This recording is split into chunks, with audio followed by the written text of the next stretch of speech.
Oke, masuk lagi MPM bosku.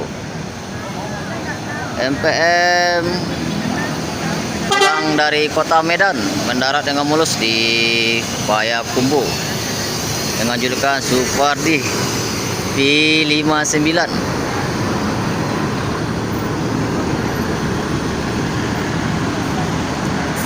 Inilah debu-debu lintasan Sumatera Utara yang nempel di bodinya NPM.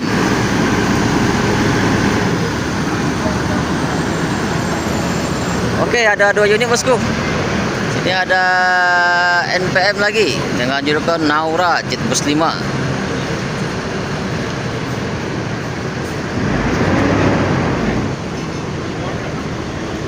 Yang akan menuju Bukit Tinggi atau Kota Padang bosku. Jet Bus 5 adalah Sultan Class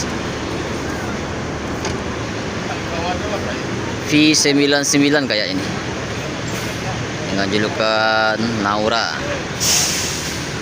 Masuk 2 unit, mendarat dengan mulus di Payakumbuh NPM yang pulang dari kota Medan.